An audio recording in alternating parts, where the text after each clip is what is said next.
আজকের ভিডিওয় তোমাদের সকলকে স্বাগত।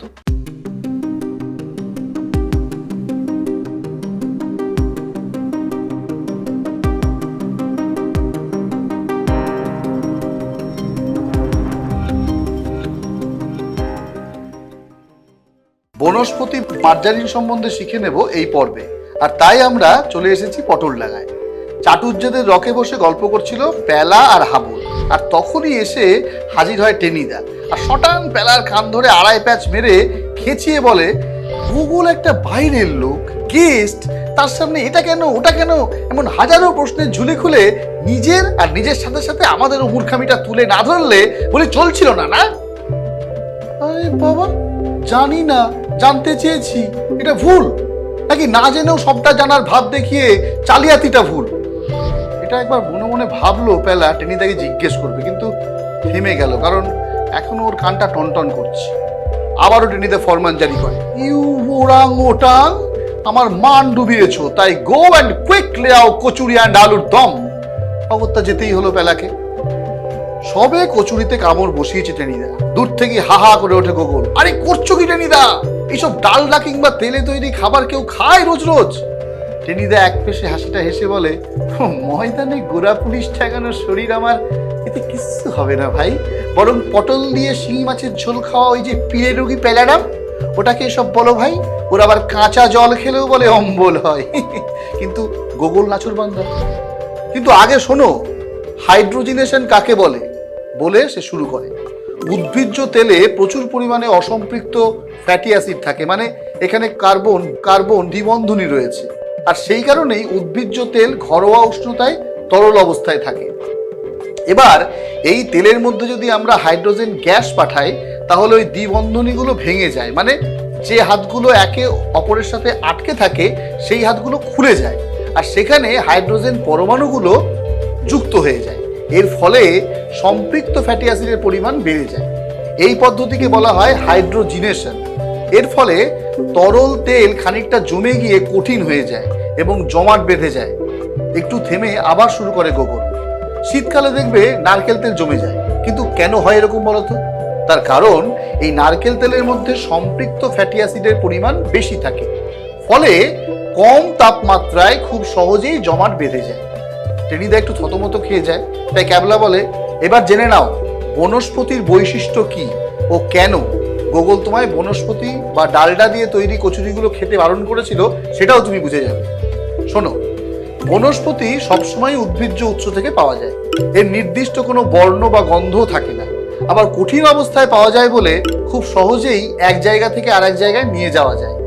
এই বনস্পতি খুব সহজেই সংরক্ষণ করা যায়। বনস্পতির মধ্যে কিন্তু সম্পৃক্ত ফ্যাটি অ্যাসিডের পরিমাণ অনেক বেশি থাকে, আর অসম্পৃক্ত ফ্যাটি অ্যাসিডের পরিমাণ কমে।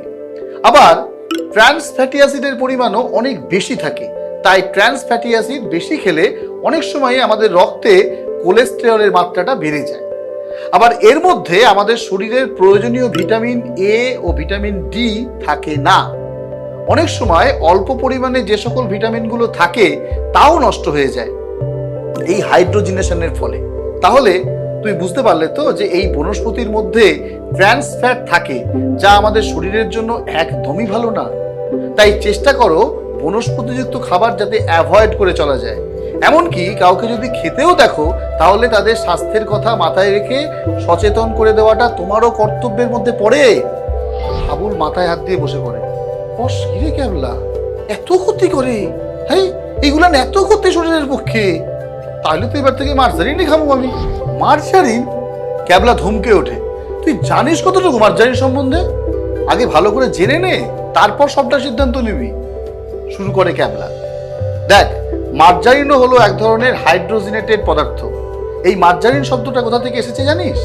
না, গ্রিক শব্দ মার্গারন থেকে। এর বাংলা মানে হলো মুক্ত বা পার্ল।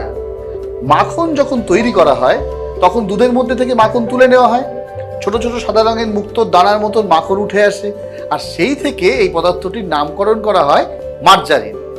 ঠিক একই রকম ভাবে দুধের সঙ্গে উদ্ভিজ্জ তেলের মধ্যে একভাবে একটা চামচ দিয়ে নাড়াতে নাড়াতে তার মধ্যে যে দ্বিবন্ধনীগুলো থাকে সেইগুলো ভেঙে যায়, আর হাইড্রোজেন পরমাণু তার জায়গায় ঢুকে যায়।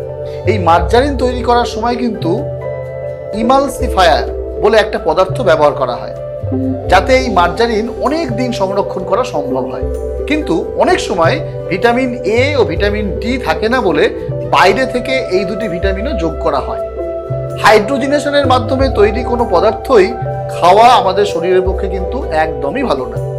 ক্যাবলার কথা শেষ হতেই মাথায় হাত দিয়ে বসে পড়ে হাবুল আর বলে, বুঝু কোনটা চাইরা কোনটা খাইতে যাইতেছিলাম, কখন আর কিছুই খাবো না, শুধু মুড়ি আর বাতাসা। গোকুল কিন্তু এত কথায় না থেকে টেনিদার হাত থেকে কচুরিগুলো নিয়ে ফেলেই দেয় ডাস্টবিনে। টেনিদা জুলু জুলু চোখে তাকিয়ে থাকে কচুরিগুলোর দিকে। তা থাকে থাক, আমরা বরং এই বেলা ঝালিয়ে নিই। কি কি শিখলাম এই ভিডিও থেকে? দেখো, আমরা শিখলাম হাইড্রোজিনেশন কি, আর তার মধ্যে বনস্পতি কি, আর মার্জারিন বলতে কি বোঝায়। এই ভিডিও তাহলে এই পর্যন্তই। পরের পর্বে আসছি পুষ্টির নতুন কোনো টপিক নিয়ে। একদম মিস করো না যেন। মনে রেখো, হাইড্রোজিনেশন প্রক্রিয়ায় উচ্চ তাপে উদ্ভিজ্জ তেলে হাইড্রোজেন গ্যাস চালনা করে বনস্পতি তৈরি করা হয়। স্নেহ পদার্থকে দুধের সাথে ইমালসিফায়ার মিশিয়ে এক নাগাড়ে মন্থন করে তার থেকে মার্জারিন তৈরি করা হয়। বনস্পতি ও মার্জারিন উভয়ই হাইড্রোজিনেটেড পদার্থ হওয়ায় শরীরের পক্ষে, বিশেষ করে হৃদরোগীদের পক্ষে খুবই ক্ষতিকারক।